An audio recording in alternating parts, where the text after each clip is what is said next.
জীবনের সবকিছু ইসলামে আছে।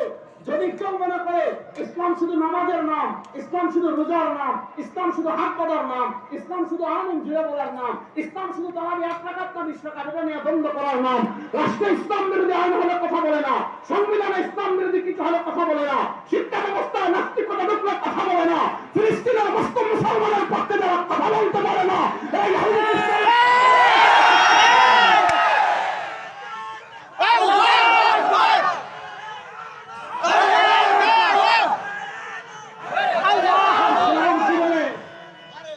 ইসলাম আমাদেরকে কি শিখিয়েছে?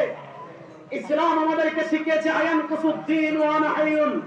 ইসলাম আমাদেরকে শিখিয়েছে আফজালুল জিহাদ কালিমাতু হাক্কিন ইনদা সুলতানিন জাহির। ইসলাম আমাদেরকে শিখিয়েছে নাস্তিকতাবাদ আসলে মোকাবেলা করবে ইসলাম, সেকুলারিজম আসলে মোকাবেলা করবে ইসলাম, শিক্ষানীতির নামে নাস্তিকতা আসলে মোকাবেলা করবে ইসলাম, মানবের নামে নাস্তিকতা আসলে মোকাবেলা করবে ইসলাম। কোন নাস্তিকতাবাদের সাথে ইসলাম কখনো আপোষ করতে পারে না। কথা ভালো করে বুঝেন। ব্রিটিশরা আমাদের মাথায় এই জিনিসটা ঢুকিয়ে দিয়ে গেছে। কি ঢুকিয়েছে সেটা পরে বলবো, আগে প্রসঙ্গটা ভালো করে বুঝেন। ইসলাম একটা পূর্ণাঙ্গ জীবন বিধান, মানে কি আমার জীবনের সব সমস্যার সমাধান ইসলামী শরীয়তে আছে না নাই?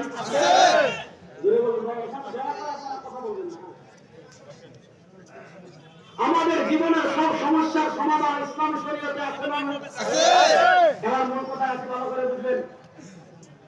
এই সব সমস্যার সমাধান যদি ইসলামে পেতে হয়, সব সমস্যার পাওয়ার জায়গা হলো 3টা। সব সমস্যা পাওয়ার জায়গা, সব সমস্যার সমাধান পাওয়ার জায়গা কয়টা? 3টা। বলে বলেন 3টা। বলেন 1 নম্বরে কোরআন, বলেন 1 নম্বরে কোরআন, বলেন 1 নম্বরে কোরআন, 2 নম্বর সুন্নাহ, বলেন 2 নম্বর সুন্নাহ, বলেন 1 নম্বরে কোরআন, 1 নম্বরে কোরআন, 2 নম্বরে সুন্নাহ, 3 নম্বরে ফিকহ, বলেন 3 নম্বরে ফিকহ। তাহলে বলেন সব সমস্যার সমাধান আমি পাবো কয় জায়গায়? 3 জায়গায়। বলে বলেন কয় জায়গায়? 3 জায়গায়। 1 নম্বর কোরআন, 2 নম্বর সুন্নাহ, 1 নম্বর কোরআন, 2 নম্বর সুন্নাহ, 3 নম্বর ফিকহ। বুঝেন, কোরআন সুন্নাহ মানতে হবে। এই 2 টপিকে আমাকে কোরআন মানতে হবে, আমাকে সুন্নাহ মানতে হবে। এই 2টার ভিতর দুনিয়ার কোন মুসলমানদের ভিতর ইখতিলাফ নাই। সবাই বলে আমাদেরকে কোরআন মানা লাগবে, সবাই বলে আমাদেরকে হাদিস মানা লাগবে। কোরআনে পেলে কোরআন মানবো, হাদিস পেলে হাদিস মানবো, কোনো ইখতিলাফ নাই। 3 নম্বর যেটা আমি বললাম ফিকহ, ফিকহ নিয়ে ইখতিলাফ আছে। আমাদের সমাজে একদল আছেন, ওনারা বুঝে বলুন অথবা না বুঝে বলুন, কখনো বলেন ওনারা সালাফি, কখনো বলেন না মাযহাবি, এক এক সময় এক এক নামদের নাম নিয়ে আমার কোনো চাওয়া পাওয়া নাই। ওনারা ফিকহ মানতে চান না, ওনারা বলেন আমরা শুধু কোরআন সুন্নাহ ফলো করি। বাহ্যিক কথাটা তো সুন্দর, কোরআন সুন্নাহ ফলো করি, এই কথায় তো পৃথিবীর কারোর মধ্যে কোনো ইখতিলাফ নাই। আর আমরা বলি আমরা কোরআন সুন্নাহ ফলো করি, ফিকহ ফলো করি। এখন ওনারা প্রশ্ন করবে আপনাকে, তাহলে কোরআন সুন্নাহ থাকতে ফিকহ ফলো করতে হবে কেন? মাসালা বুঝেন। কোরআন সুন্নাহ থাকতে ইমাম আবু হানিফাকে ফলো করতে হবে কেন? কোরআন হাদিস থাকতে ইমাম শাফিঈকে ফলো করতে হবে কেন?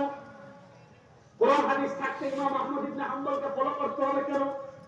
কোরআন হাদিস থাকতে ইমাম মালিককে ফলো করতে হবে কেন?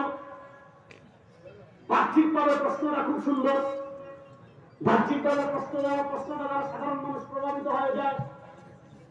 এই প্রশ্নের জবাব দিতে হলে আজকে যারা মাযহাবের বিরোধিতা করেন, আজকে আমি খুব সহজ করে ফিকহ কি মাযহাব কি এটা বুঝাবো। তারপরে আজকে আমাদের কোন ইমামের কিতাবের থেকে দলিল দিব না। ওনারা যে সকল আলেমদেরকে ফলো করেন, বিন বাজ রাহিমাহুল্লাহ, শেখ সালেহ আল হুসাইনি রাহিমাহুল্লাহ, ওনারা সৌদি আরবের গ্র্যান্ড মুফতি ছিলেন। এই বিন বাজ রাহিমাহুল্লাহ, হুসাইমিন রাহিমাহুল্লাহ, ওনারা কি বলেছেন, ওনারা কি মতামত দিয়েছেন, সে মতামত আপনাদের সামনে পেশ করব। একটা করে আমি দেখাই। এই যে কিতাব আমি আপনাদেরকে দেখাচ্ছি, দেখেন বাংলাদেশে এখন এমন বহু উপমা তৈরি হয়ে গিয়েছে। কিয়ামতের আলামতের একটা মৌলিক আলামত হলো নবী করিম সাল্লাল্লাহু আলাইহি ওয়াসাল্লাম সহিহ বুখারীর হাদিসে বলেন, ইন্না মিন আশরাতিস সাআ, কিয়ামতের আলামতগুলোর একটা আলামত হলো আন তুরফা আল ইলম, সরওয়ার দুআ